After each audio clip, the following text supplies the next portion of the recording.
Los investigadores en ciencias exactas frecuentemente colectan mediciones de una variable a partir de 3 o más muestras y de 3 o más poblaciones, una situación que conlleva el análisis múltiples de muestras. Un caso en el área social es la comparación del gasto que realizan 4 grupos. Estos se pueden adecuar al comparativo de grupos que se desean analizar.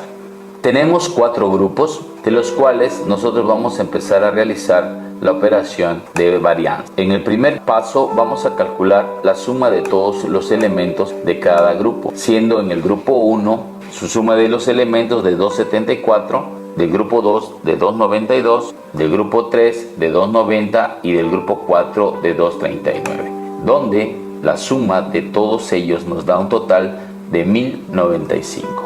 En el segundo paso vamos a desarrollar el promedio de los elementos, que es calculado a través de la suma de todos los elementos entre el número de los elementos. Tenemos que en el grupo 1 tenemos que x es igual a 274 entre 7, lo que nos va a dar 39.14. En el grupo 2 tenemos 292 entre 8, lo que nos va a dar 36.50. En el grupo 3 tenemos a 290 entre 8, que nos va a dar 36.25. Y en el grupo 4 tenemos 239 entre 8, que nos va a dar 29.87. La sumatoria de todos ellos totales nos da 141.7628.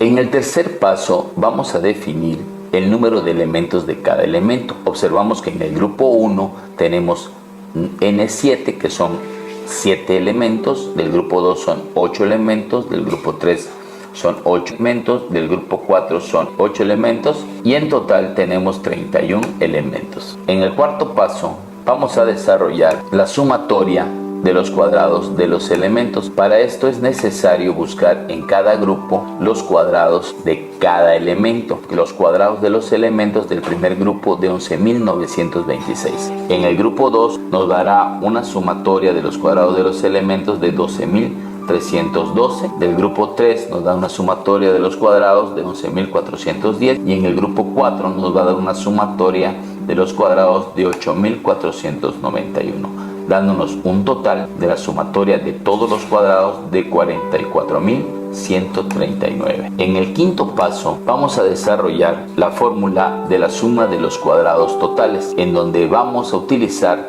la primera parte de la ecuación que nos dice que la suma de los cuadrados de los elementos lo vamos a dividir sobre la suma de los números de los elementos. En el grupo 1 encontramos que 274 al cuadrado más el grupo 2 de 292 al cuadrado más el grupo 3 de 290 al cuadrado sobre 8, el grupo 4 de 239 al cuadrado sobre 8 nos va a dar un total de 39.035.76. En la fórmula utilizamos la suma del cuadrado sobre n, la segunda parte, donde solamente sustituimos ya los valores anteriormente obtenidos.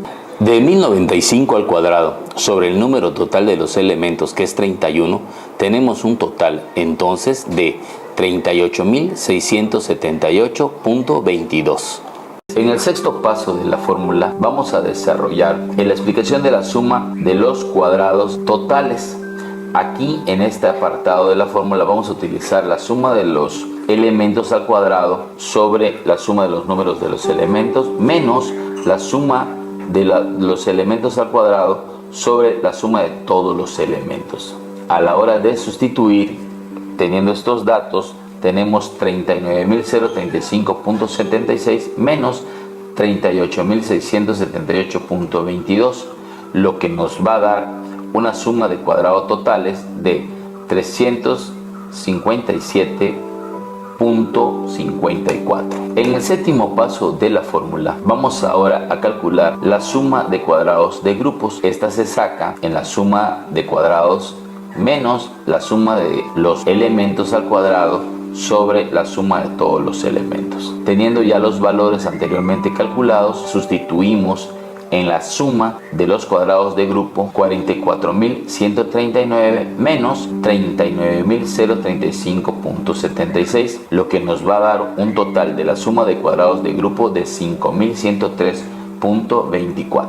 En el octavo paso se determina a través de un cuadro en el cual observamos que tenemos la fuente de variación, la suma de cuadrados, los grados de libertad y cuadrado y medio. Todas ellas subdivididos entre grupos, dentro de grupos y de error. Para calcular entre grupos la suma de cuadrados se pone el valor encontrado como la suma de cuadrados totales, que en este caso fue de 357.54. Dentro de los grupos, la suma de los cuadrados de grupo fue de 5.103.24 y la suma de los cuadrados de error fue de 4.745.70. Para el cálculo de los grados de libertad se hizo la resta de los números de grupo menos 1. Los grupos eran 4, menos 1 nos da 3. Dentro de los grupos se toma la suma de todos los grupos de los elementos menos el número de grupos, lo que nos da un total de 27. Y para el cálculo de los grados de libertad de error se calcula la suma de todos los elementos menos el número de grupos, que nos da un total de 27. Para calcular cuadrado y medio entre grupos vamos a hacer una división de la suma de los cuadrados totales entre k menos 1. Después, para sacar el dentro de grupos, vamos a hacer el cálculo de la suma de los cuadrados de grupo entre n menos k, y para calcular la suma de los cuadrados de error lo vamos a dividir entre n menos k. En el noveno caso vamos a calcular ahora la fuente de variación. La fuente de variación se va a calcular del resultado de la división de la suma de cuadrados totales menos k menos 1 entre la suma de cuadrados de grupo entre n menos k. A la hora de sustituir nos da un valor de 119.18 entre 189, lo que nos va a dar una fuente de variación de 0.63. En el décimo paso, para calcular los grados de libertad, aplicamos la fórmula de grados de libertad, que es igual a k menos 1 y n menos k. A la hora de sustituir, representamos 3 sobre 27, lo que nos va a dar los grados de libertad de 0.11. En el onceavo paso, vamos a representar la regla de decisión de Fisher para las hipótesis. Si Fisher nos dice que es menor o igual al valor de la tabla, se acepta. Y si Fisher es mayor al valor de la tabla, se rechaza. En el comparativo de esta tenemos que 0.11 es menor que 0.63. Por lo tanto, la hipótesis anteriormente planteada es aceptada. A través de este cálculo se determina que en el estudio de grupos de este problema, la fuente de variación determina que la hipótesis es aceptada.